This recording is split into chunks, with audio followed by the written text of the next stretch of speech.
안녕하세요. 서울에 살고 있는 20대 후반의 여자입니다. 집에 있기보다는 외출해서 사람도 만나고 쇼핑도 하는 걸 좋아해서 사실 이런 채널을 즐겨 듣지는 않았어요. 그런데 한창 결혼 문제로 힘들 때 이곳의 사연을 우연히 듣게 되었는데 비슷한 고민을 가진 사연자의 얘기에 빠져들어 눈물까지 흘리게 되더라고요.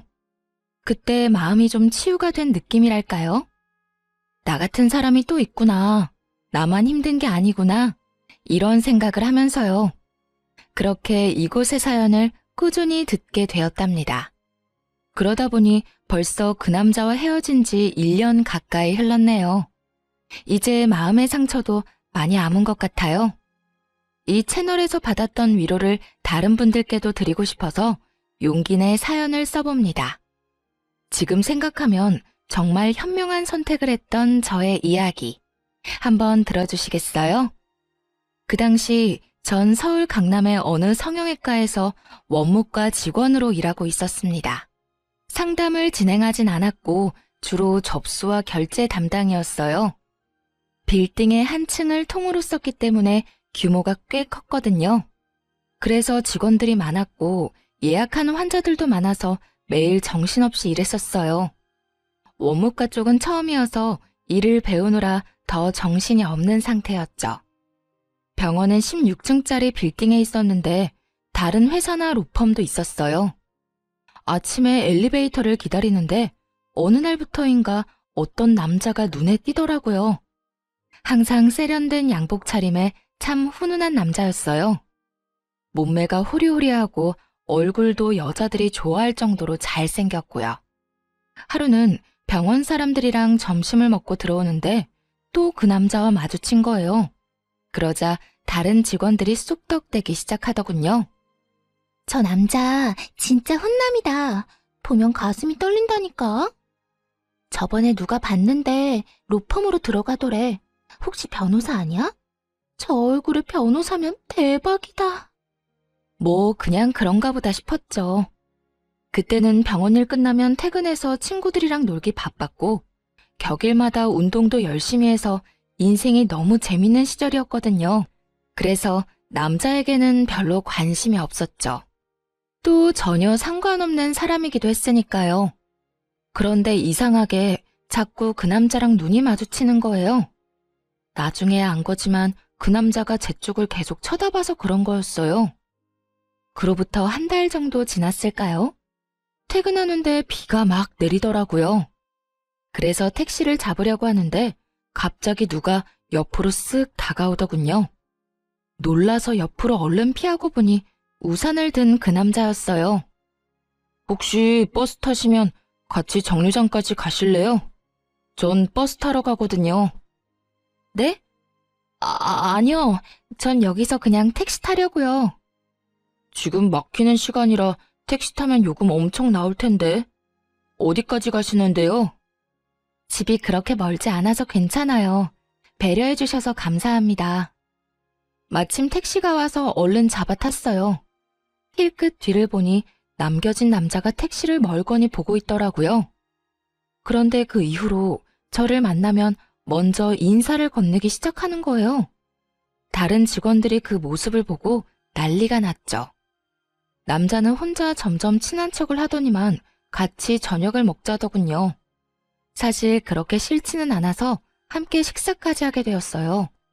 전 12층 로펌에서 일해요. 변호사 5년 차고요. 다른 거 하다가 다시 로스쿨 들어가서 공부하고 지금까지 일만 했어요. 그래서 그런가 여자친구 없이 지낸 지 엄청 오래됐네요. 아, 네. 근데 왜 그런 말을 하세요? 혹시 저한테 관심 있어요? 네. 몇 달 전부터 언제 말을 걸어야 하나 타이밍 보고 있었는데 몰랐어요. 이런 말 부끄럽지만 완전 제 스타일이거든요. 잘생긴 남자가 호감이 있다는데 싫은 여자는 없을 거예요. 하지만 처음에는 많이 망설였어요. 제가 좀 화려하게 생긴 스타일이라서 특히 남자들이 오해를 많이 하거든요. 남자친구가 많을 것 같다는 둥, 매일 나가 놀 것 같다는 둥. 그래서 그런지 어릴 때부터 사람을 사귈 때 경계를 많이 했어요.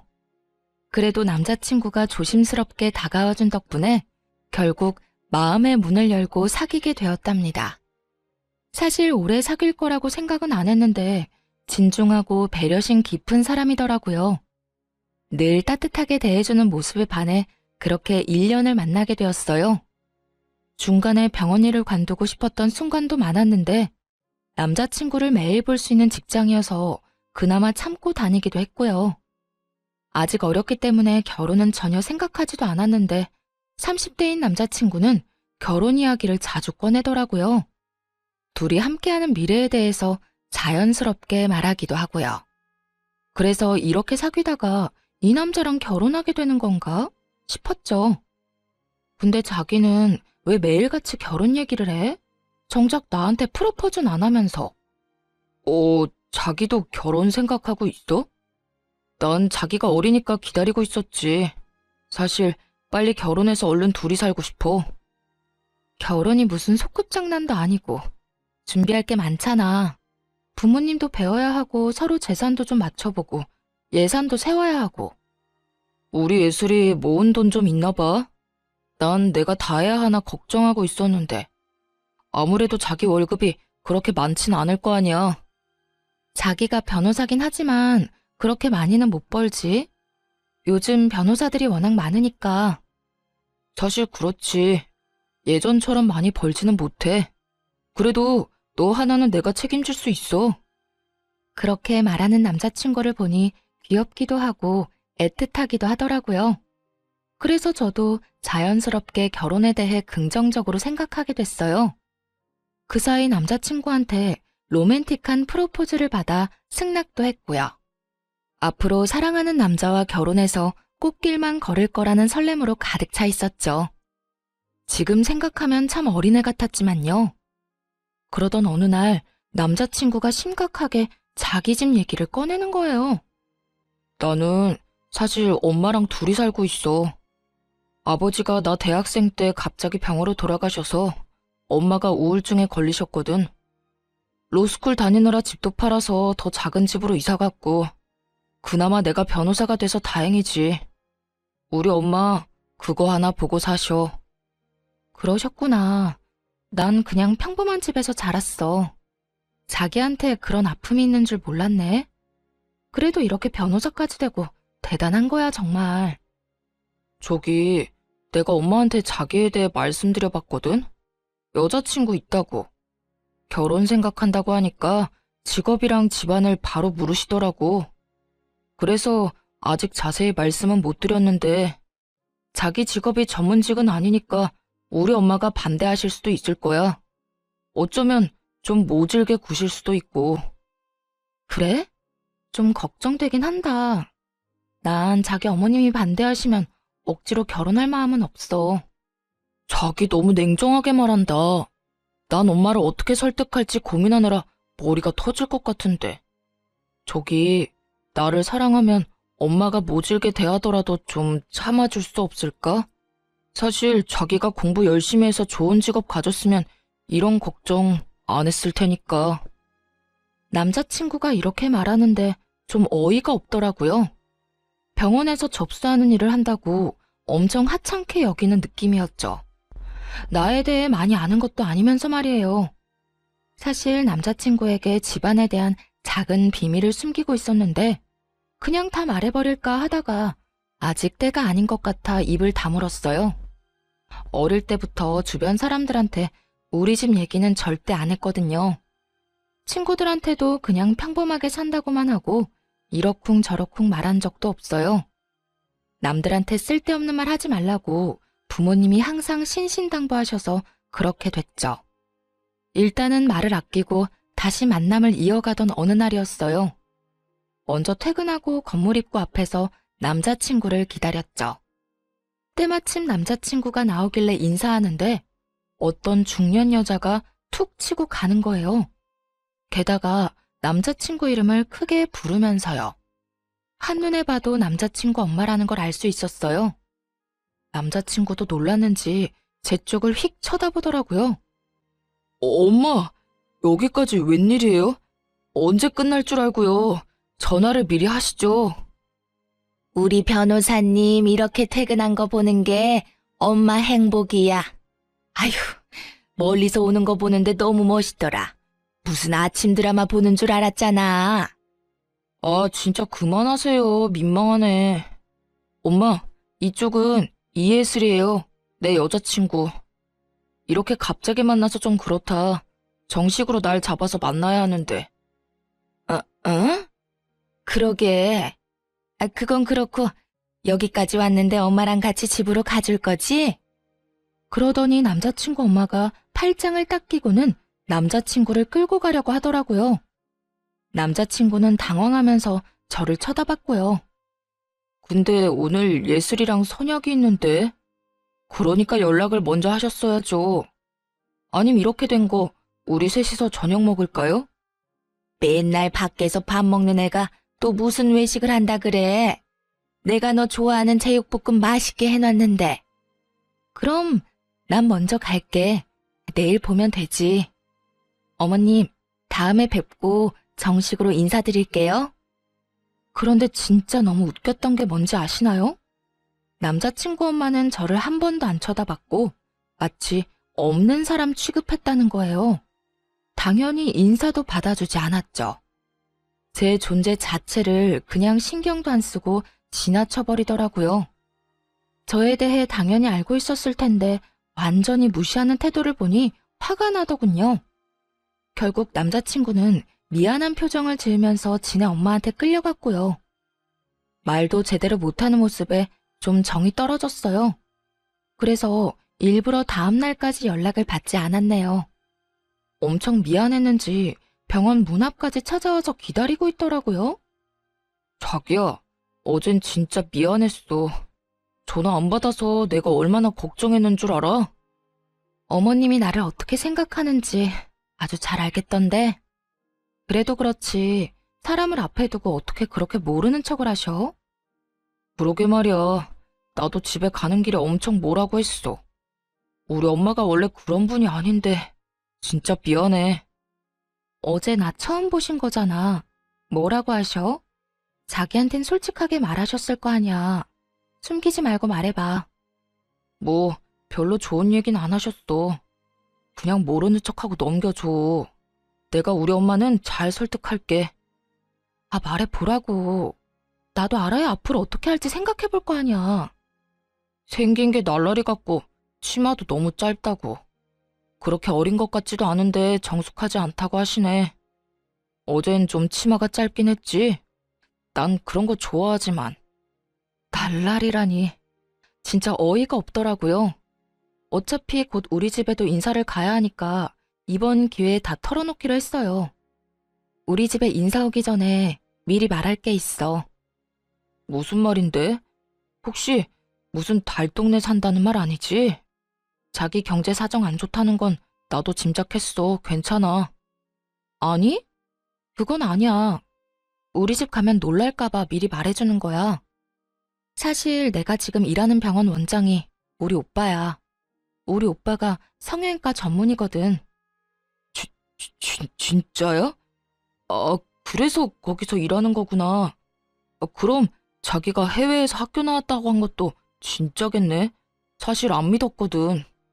응. 나 미국에서 대학 다니다가 사정이 있어서 다시 한국으로 돌아온 거야. 우리 집 못 살지 않아. 자기랑 결혼하려는 이유 중 하나가 뭔지 알아? 자기가 내 배경 안 보고 나 그대로를 사랑해줘서야. 암튼 일단 가보면 알겠지. 너무 걱정하지 마. 자기가 그렇게 말하니까 얼떨떨하면서도 좀 무섭네. 나 마음에 안 들어 하실까봐 걱정된다. 네, 맞아요. 사실 아버지께서 부동산으로 재산을 많이 불리셔서 부유하게 자랐답니다. 서울의 빌딩 포함해서 건물이 3채 정도 있는 걸로 알고 아버지는 임대업 전문으로 투자회사를 하고 계시고요. 다행히 오빠가 의사가 되어준 덕분에 저는 자유롭게 자랐어요. 그런데 디자인을 전공해 뉴욕으로 대학을 갔다가 교통사고로 다리를 다쳤거든요. 그래서 어쩔 수 없이 졸업을 못하고 귀국하게 된 거였답니다. 공부를 못하게 되니까 미래도 불투명해져서 심적으로 정말 힘든 시기였어요. 방황도 많이 해서 부모님 속도 많이 썩였죠. 방에만 처박혀 있으니까 보다 못한 부모님이 끌어내서 일을 시키신 거였어요. 오빠 병원에서 아르바이트라도 하라면서요. 확실히 규칙적인 일상을 보내고 사람들이랑 대화도 하니까 많이 건강해졌어요. 거기다 남자친구를 만나게 되면서 더욱 생기가 생기고 웃음도 많아져서 그런지 부모님도 벌써부터 남자친구를 좋게 생각하고 계시더라고요. 그래서 용기 내서 남자친구랑 집에 간다고 말씀드릴 수 있었죠. 드디어 우리 집에 인사하러 오는 날이 되었어요. 집을 본 남자친구가 말을 잃고 벙쪄 있더라고요. 여기가 자기 집이란 말이야? 그 뉴스에 나오는 강남에서도 비싼 펜트하우스잖아. 나 이런 데 처음 들어와 봐. 집으로 들어가니 부모님이 반갑게 맞아주셨고 같이 저녁을 먹었죠. 남자친구 집안에 대한 얘기는 거의 안 했어요. 아버지가 홀어머니 얘기를 들으시곤 한동안 아무 말도 안 하시더라고요. 아버지를 설득할 자신은 있었지만 은근히 걱정됐죠. 자네에 비해서 우리 딸이 아직 많이 어려. 그래서 난 사실 결혼시키고 싶지는 않네. 근데 우리 딸이 남자를 소개시켜준 게 처음이란 말이야. 또 어려운 집안 사정에도 변호사까지 된 자네가 대단하다고 생각하네. 예슬이 네가 잘 살 자신 있으면 엄마도 반대하진 않아. 근데 결혼이라는 건 정말 신중하게 결정해야 돼.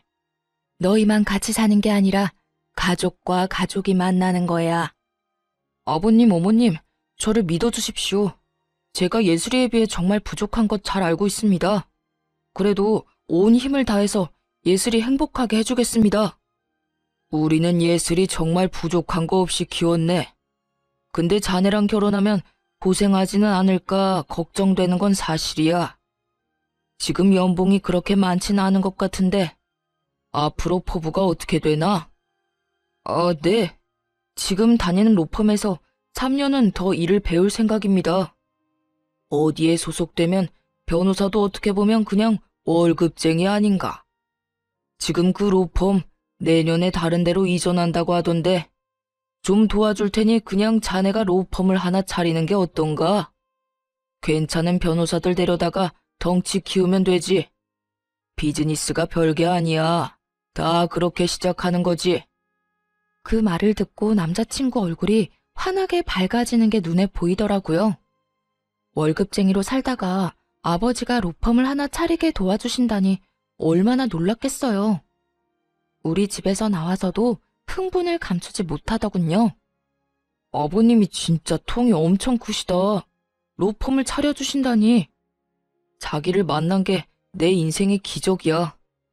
그동안 힘들게 살았는데 그래서 하느님이 자기 같은 귀인을 만나게 해주셨나 봐.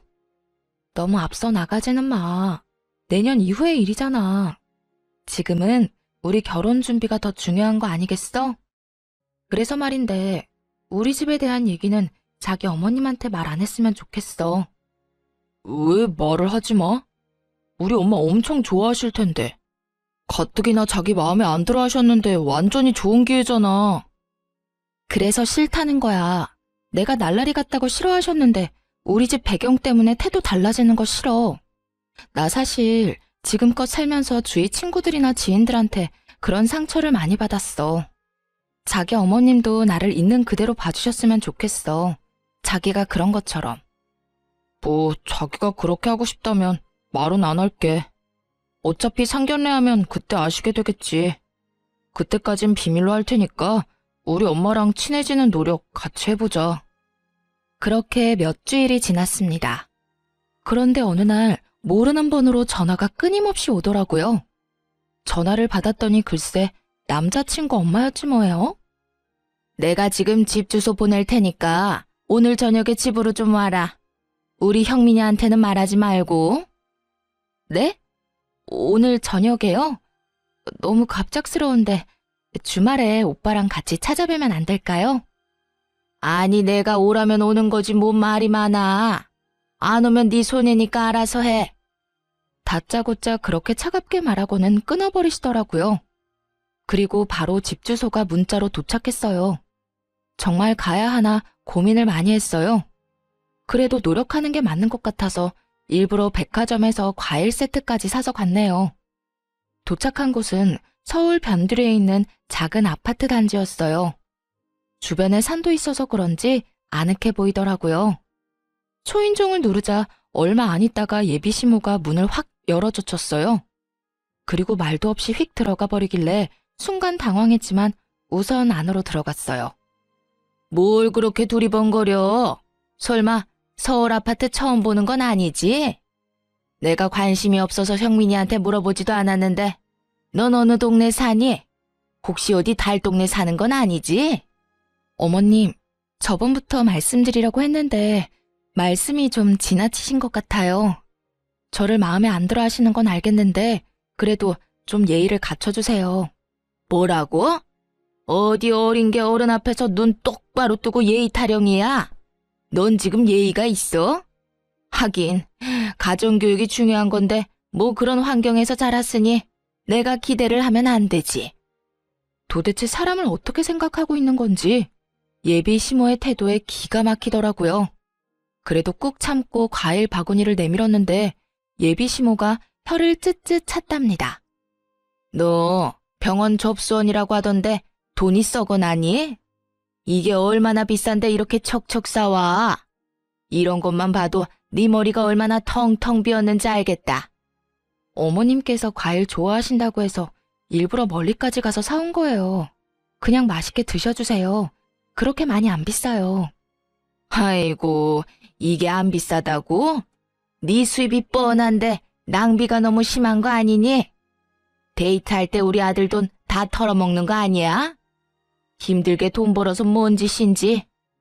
저 오빠랑 데이트 비용 반반씩 내거든요. 마음에 안 드신다고 해도 왜 그렇게 절 대하시는지 잘 모르겠네요.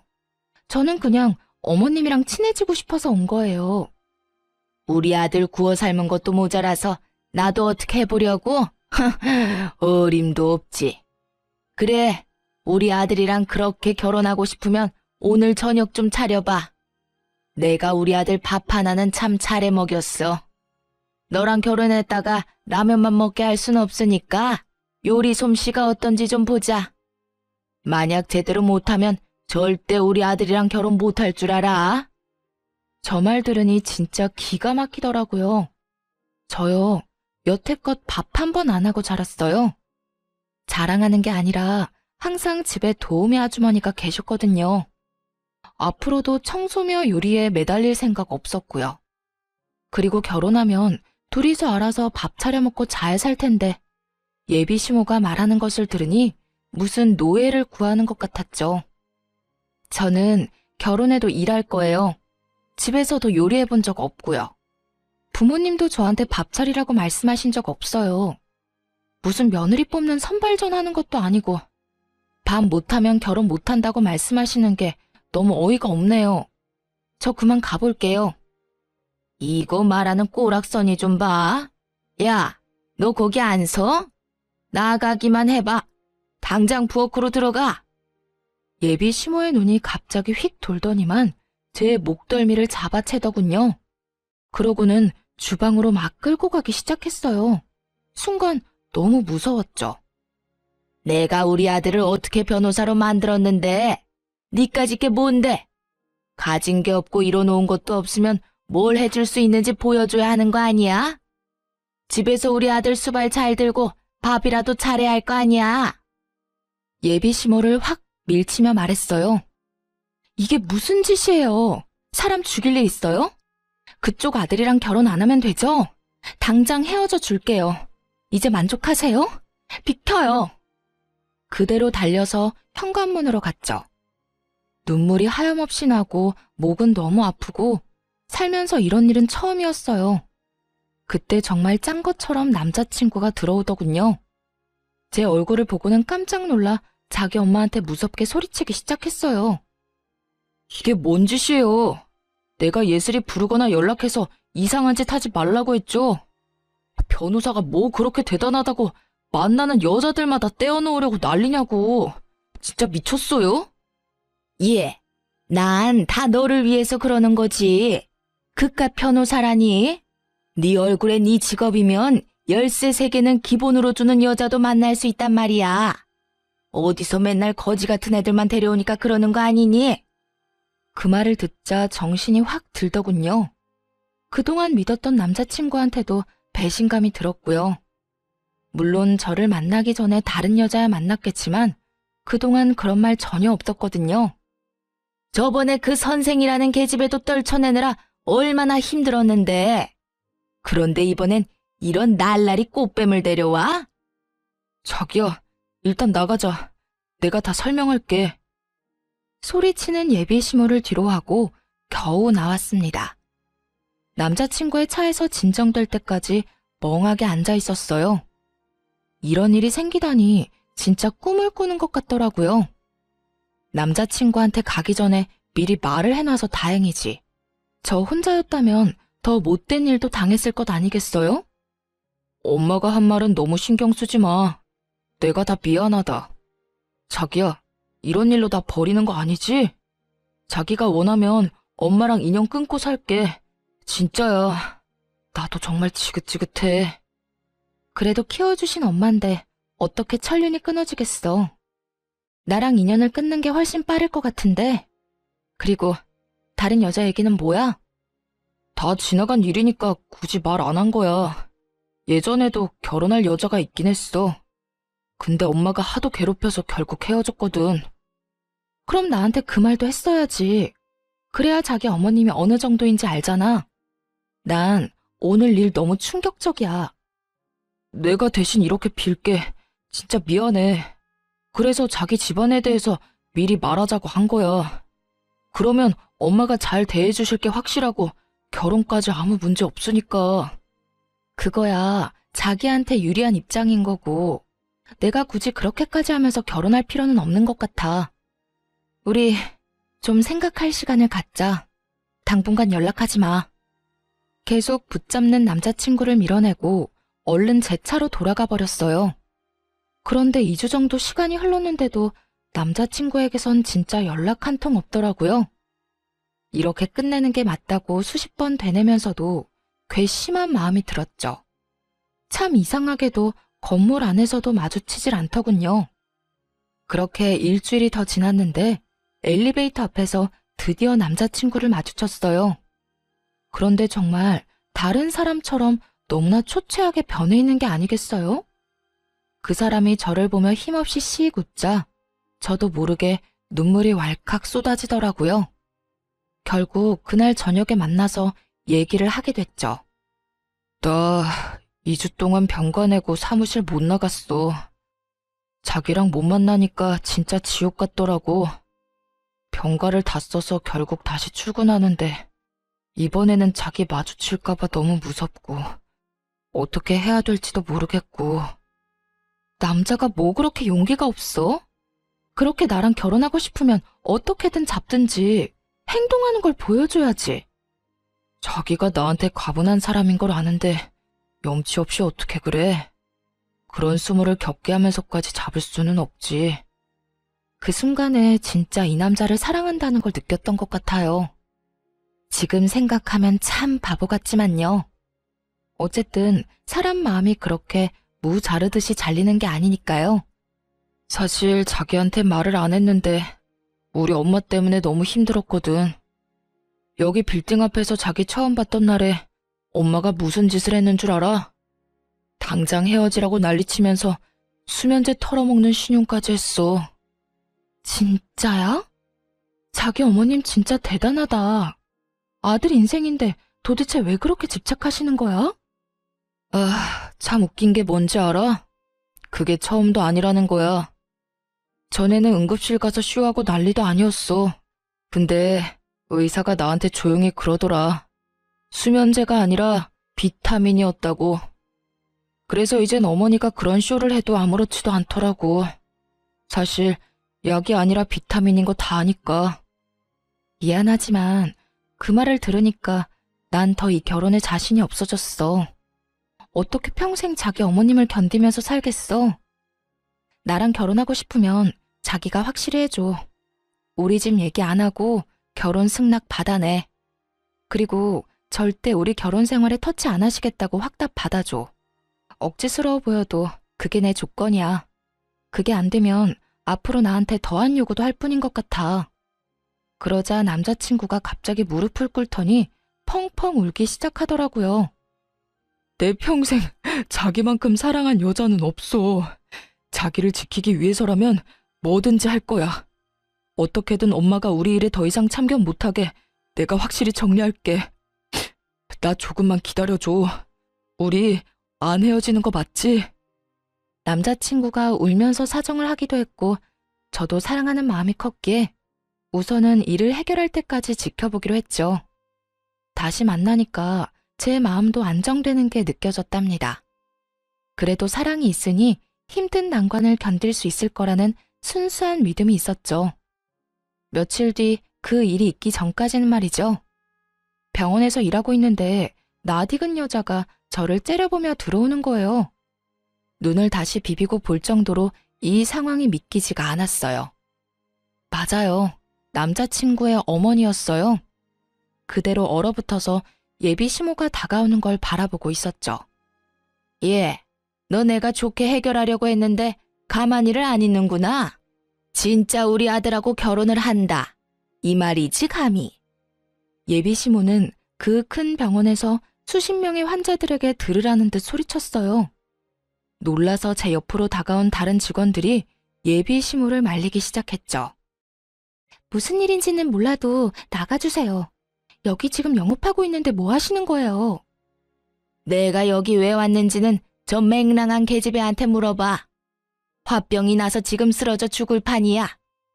어디서 꽃뱀 주제에 우리 아들을 넘봐? 여기 있는 사람들한테 한번 다 말해볼까? 누구 편을 드는지? 지금 여기 사람들 많으니까 나가서 얘기하세요.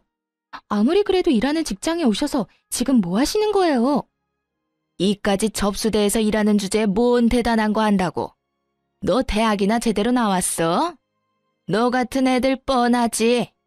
반반한 얼굴 하나 믿고 잘난 남자 꼬시려고 하는 거 내가 모를 것 같아? 너 당장 우리 아들한테서 떨어져. 그 확답 받을 때까진 난 절대 여기서 안 나간다. 그러고는 예비 시모가 갑자기 정수기 쪽으로 가더니 컵에 찬물을 담기 시작했어요. 하도 열을 내더니 물 마시려는가 보다 하는 찰나에 그걸 저한테 확 뿌린 거 있죠. 그 많은 사람 앞에서 물까지 뒤집었으니 정말 너무 화가 나고 견딜 수가 없더군요. 사람들이 수군대는 소리가 들려왔어요. 이에 질세라 탕비실로 가서 큰 물통에 물을 한가득 떠 예비 시모한테 확 뿌렸죠. 나 절대 당신 아들이랑 결혼 안 해. 걱정 붙들어 매세요. 나중에 절대 후회하지 말고 나한테 구질구질하게 매달리지 말아요. 알았어요? 이게 진짜 미친년이네. 감히 나한테 물을 뿌려? 내가 너한테 매달린다고? 지나가던 개가 웃겠다. 너나 지금 네가 한 말 꼭 지켜. 우리 아들 앞에 다신 나타나지 마. 밖에서 한바탕 소동이 일어나니 당연히 진료실 안까지 그 소리가 다 들렸겠죠. 진료를 보던 오빠가 나오더니 놀라서 얼른 저한테 달려왔어요. 이게 지금 다 무슨 일이야? 누가 진료 중인 병원에 와서 이런 짓을 하는 거야? 예슬아, 뭔 일이야? 설마 그 아줌마야? 오빠의 목소리를 들으니 갑자기 서러움이 몰려와서 눈물이 나더라고요. 6살 위인 오빠가 저를 어릴 때부터 엄청 귀여워했거든요. 처음에 고백받았다고 했을 때 병원이랑 로펌이 같은 건물에 있다 보니 오빠가 다른 사람들 통해서 남자친구에 대해 알아봐 주기도 했고요. 사귀는 것도 오빠한테 제일 먼저 말했고 남자친구랑 같이 식사도 몇 번 했어요. 예비 시모에 대해서도 유일하게 알고 있는 사람이 우리 오빠였답니다. 그 집에서 큰일을 당하고 왔을 때 오빠가 엄청 화내면서 당장 헤어지라고 해서 그 후에 다시 남자친구를 만나는 것도 말 못했었어요. 그런데 오빠 병원에서 이런 일이 생겼으니 정말 너무 민망해서 미치겠더군요. 아줌마, 남의 병원에 와서 영업 방해, 기물 파손에 뭐 하는 짓이에요?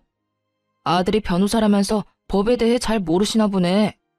지금 당장 고소당하고 싶어요? 네? 아니, 그게 아니고, 여기서 일하는 직원이 꽃뱀이라고요. 그거 알고 있어요? 얘 당장 잘라요. 병원 이미지 나빠진다고. 뭔 말도 안 되는 소리를 하고 있어요. 그쪽이 여기서 물 뿌리고 난리쳐서 고소할 거라는데 우리 예슬이한테 한 짓도 명예훼손 처리할 거니까 당신 아들한테 잘해보라고 해요. 아니, 우리 아들 얘기가 왜 나와요? 그리고 우리 아들이 변호사인 건 의사 선생님이 어떻게 알아요? 아줌마, 얘가 내 하나밖에 없는 동생이에요. 알았어요? 그쪽 아들도 내가 몇 번 만났고 아줌마가 한 폐악질도 다 들어서 알고 있다고. 아주 간신히 참고 있는데 사람 열받게 하시네. 당장 여기서 안 나가요? 아니, 말도 안 돼. 얘가 친동생이라고요? 그럼 왜 말을 미리 안 했어?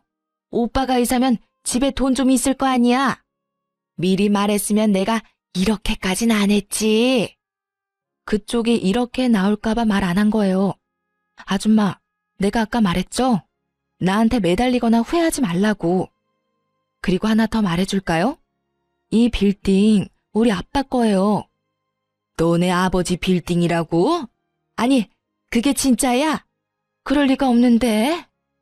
너 우리 아들이랑 결혼하려고 지금 의사 가운 입힌 사기꾼 앞세워서 쇼하는 거지? 생각하는 거 하고는.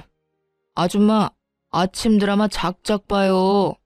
정확히 말해주면 이 빌딩 이제 우리 예슬이 거예요.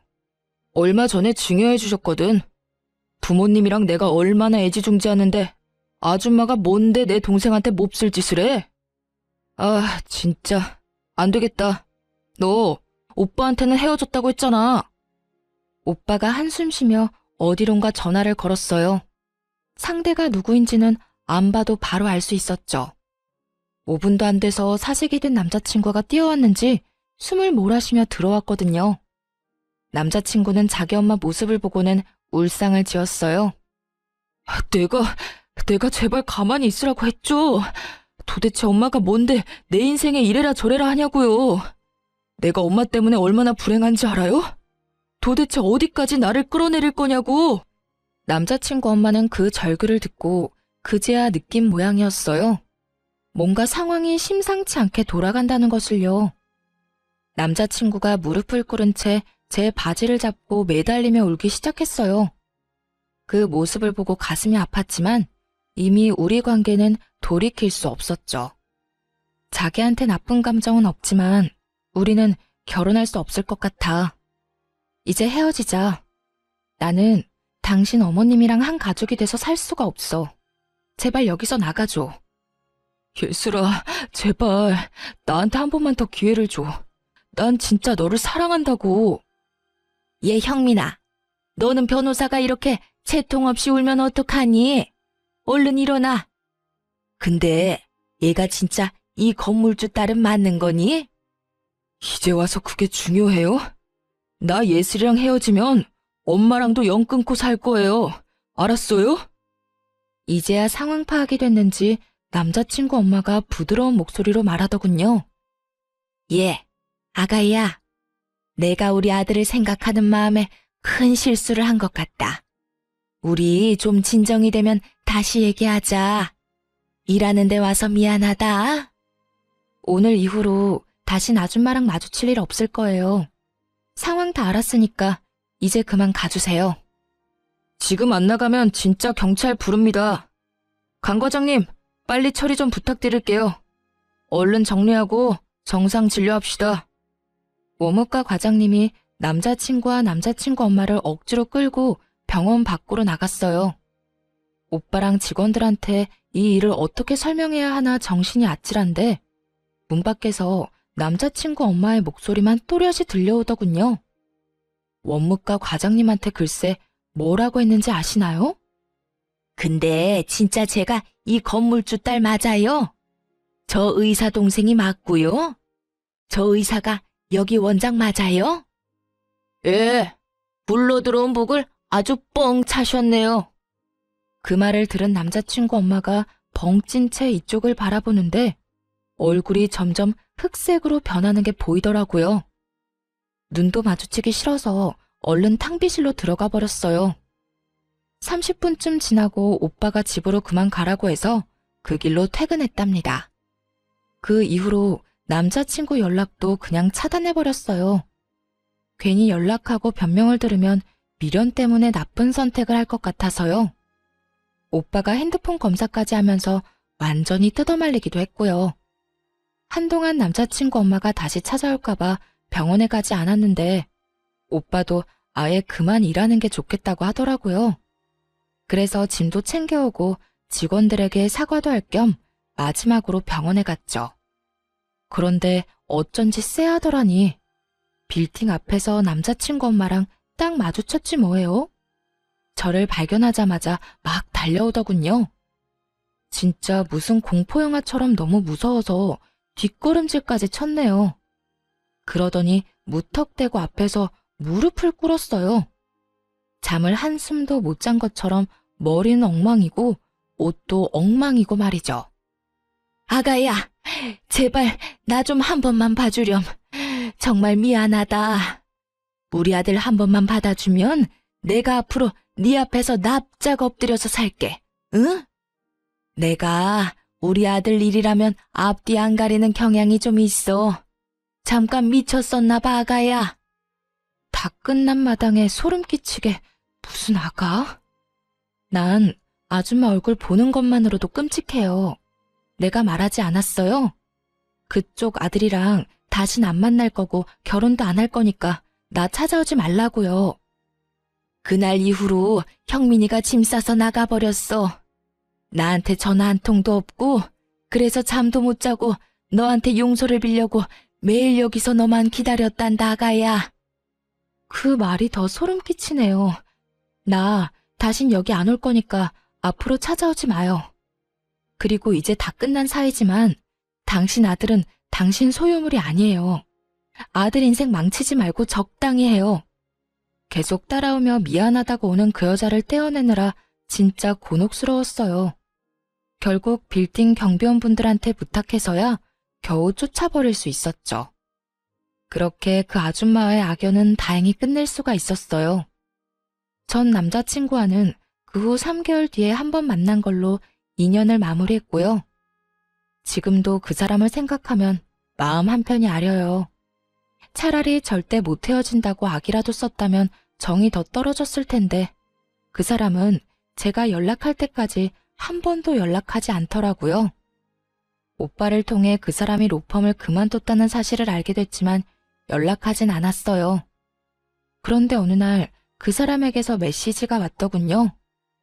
물론 바보 같은 건 알지만 그래도 한 번 만나서 마무리를 짓고 싶더라고요. 자주 가던 공원에서 만나서 어색하게 얘기를 이어나갔죠. 우리 엄마가 병원 앞에서 매일 너 기다렸단 소리 들었어. 정말 미안해. 내가 알아서 해결했어야 했는데. 우리 엄마 아직도 나한테 별 미친 소리를 매일같이 하고 있어. 너 잡으라고 돈 많은 며느리 놓쳐서 평생 제정신으로 못 살겠다고. 나도 병원 오래 안 나갔다가 딱 한 번 갔어. 매일 기다리고 있는 줄은 몰랐지 뭐. 이제 다 끝난 일이야. 예슬아, 너무 미안해서 차마 돌아오라는 말은 하지 못하겠어. 근데 진짜 내 욕심으로 한 번만 다시 잡고 싶다. 나 엄마 집에서 나와서 혼자 살고 있어. 평생 엄마 안 보고 산다고 해도 나한텐 기회가 없을까? 나도 오빠한테 나쁜 감정은 없어. 그래서 더 힘들어. 부모님한테 제대로 말도 못하고 그냥 헤어졌다고만 했지만 나도 진짜 힘들다고. 근데 나는 오빠 어머님 얼굴을 다신 볼 자신이 없어. 영 끊겠다고 하지만 오빠랑 있는 동안은 어찌됐든 소식을 듣게 될 거잖아. 난 오빠보다 내 인생이 더 중요해. 그래, 잘 알고 있어. 마지막으로 나도 욕심 부려본 거야. 앞으로 좋은 사람 만나서 행복하게 살아. 그 사람과의 인연은 그렇게 끝이 났답니다. 저는 공부를 다시 하기 위해 못바로 준비해서 다시 미국으로 유학을 떠났어요. 지금은 미국에서 생활 중인데 저녁에 이곳의 사연을 종종 듣고 있죠. 한국을 향한 향수를 달랠 수 있어서 참 좋아요. 가끔 오빠와 통화를 하는데 놀라운 소식이 뭔지 아세요? 그 아줌마가 아직도 빌딩 근처를 돌아다니는 것 같다고 하더라고요. 진짜 정신이 이상해진 거 아닐까 싶어요.